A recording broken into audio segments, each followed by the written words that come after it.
Opa, salve rapaziada, tranquilidade, beleza pura? Aulinha de filosofia. Hoje vamos desconstruir uma visão comum da Idade Média, associando ela a uma idade das trevas, a uma idade que está em decadência cultural, né? Uma associação negativa mesmo, beleza? Então a gente vai fazer isso primeiramente por quê? Para a gente entender a filosofia medieval como um todo, a gente tem que entender realmente a Idade Média. Para isso a gente precisa desmistificar essa noção da Idade Média como algo sendo negativo, como a Idade das Trevas. Em segundo lugar também, porque o Enem pode cobrar uma pegadinha lá na hora do Enem, falando o seguinte, associando a Idade Média à Idade das Trevas, e você lá bobão, né, não sabe ainda, vai lá e marca, porque ainda você não tem essa visão desconstruída e sem graxa, sapato à toa, uma questão boba que seria fácil de você acertar, né? Então vamos dar ideia. Primeiramente, para a gente desmistificar essa visão, a gente tem que compreender que a Idade Média é um período muito grande, que vai do século V até o século XV, né? E geralmente as pessoas que têm essa visão da Idade Média como a Idade das Trevas associam apenas a um período ali e apenas a Europa também, né? Como se a Idade Média contemplasse apenas a Europa, apenas a parte ocidental. Só que sem considerar a parte oriental, que tem um papel crucial na Idade Média, né? Então bora lá entender essa questão. A Idade Média ela vai começar, né, com a queda do Império Romano Ocidental em 476, beleza? A partir daí, nessa parte da Europa, vai sim, se a gente pega como referência a cultura letrada, vai sim acontecer uma decadência cultural da cultura letrada, beleza? Se a gente pega como referência então as bibliotecas, antes da queda do Império Romano Ocidental, as bibliotecas elas tinham várias bibliotecas, e aí depois da queda do Império Romano Ocidental, o número de bibliotecas caiu de uma maneira cabulosa. Então, a partir dessa referência, a gente consegue entender como que a cultura letrada ela vai entrando em decadência. E aí, em vez da cultura letrada, tem uma outra identidade que marca esse período lá no Ocidente, que é a identidade militar. A identidade militar, portanto, sobrepõe a identidade de uma cultura letrada. E a cultura letrada, na época, ela vai se limitar a textos religiosos e de linguística, né? Textos de retórica, gramática e lógica. Beleza? Só que aí, velho, tem um trem que é muito importante, que às vezes as pessoas não consideram, que é o seguinte: acontece uma migração cultural dos textos, né? Então os textos eles vão parar para o lado oriental também. Primeiramente ali no Império Persa, depois no Império Muçulmano. E aí esses textos vão ser traduzidos e vão acontecer influências, né, do Islã, influências judaicas, né? Então vai acontecer um sincretismo cultural, uma mistura cultural ali. Então com a tradução desses textos da filosofia antiga, principalmente de Aristóteles, a parada vai começar lá a borbulhar também, não é uma decadência cultural, o trem tá pegando fogo lá no Oriente, beleza? Então acontece uma migração, né, que começa lá na Grécia e vai culminar, né, no Império Persa, depois com os muçulmanos.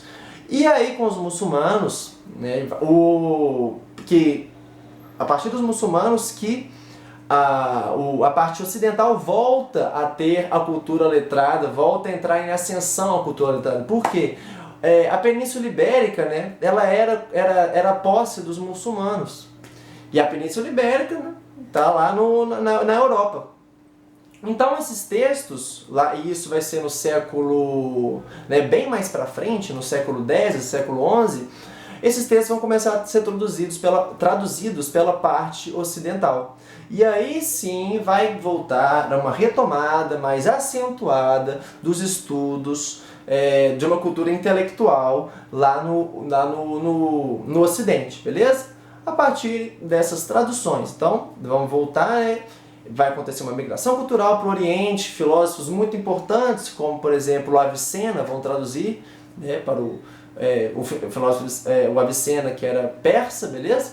E aí, lá no século X, na Península Ibérica, de domínio muçulmano, filósofos importantes também como Averroes, lá na Espanha, vão traduzir também esses textos que vão chegar depois, então, na Europa.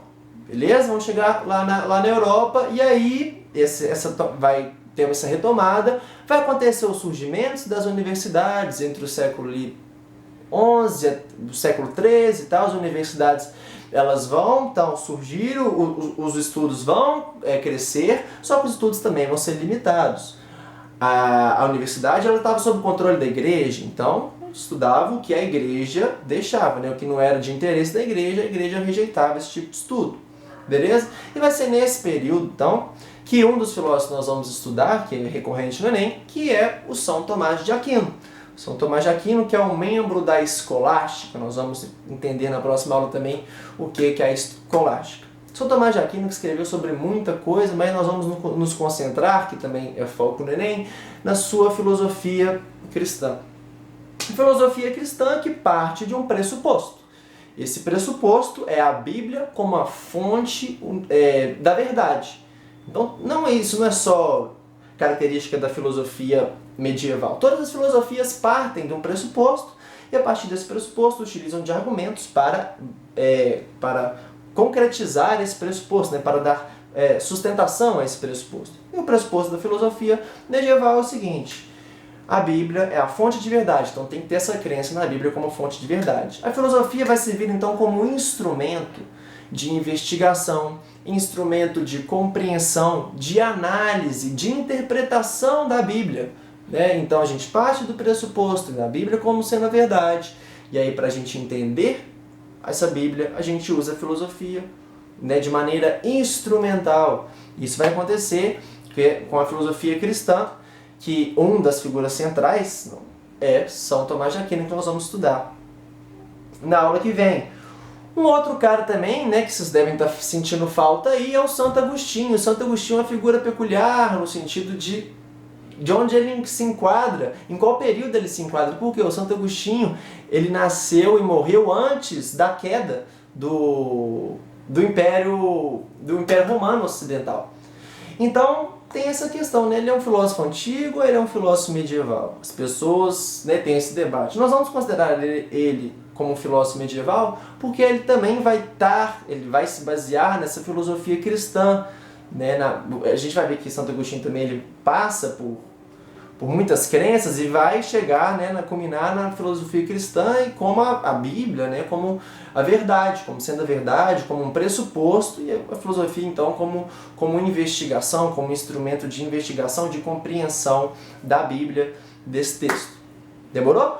Então, essa aula de hoje foi importante para a gente compreender, né, numa maior totalidade, a importância da filosofia medieval, né, nas traduções dos textos, na continuidade da filosofia, e não só da filosofia, mas da cultura letrada na parte oriental, e depois que ela volta lá no século X, aqui no Ocidente, e aí tem o surgimento das universidades, e aí sim acontece a retomada dos estudos no Ocidente. Então a gente não pode limitar só a Idade Média num período na Europa. Isso é muito limitado, a gente tem que ter essa compreensão como um todo. Demorou? Então, a aula que vem a gente vai estudar, então, essa filosofia cristã de Santo Agostinho e de São Tomás de Aquino. Santo Agostinho, que a gente vai ver, faz parte da patrística e o São Tomás de Aquino parte da escolástica. Nós vamos estudar isso na última aula.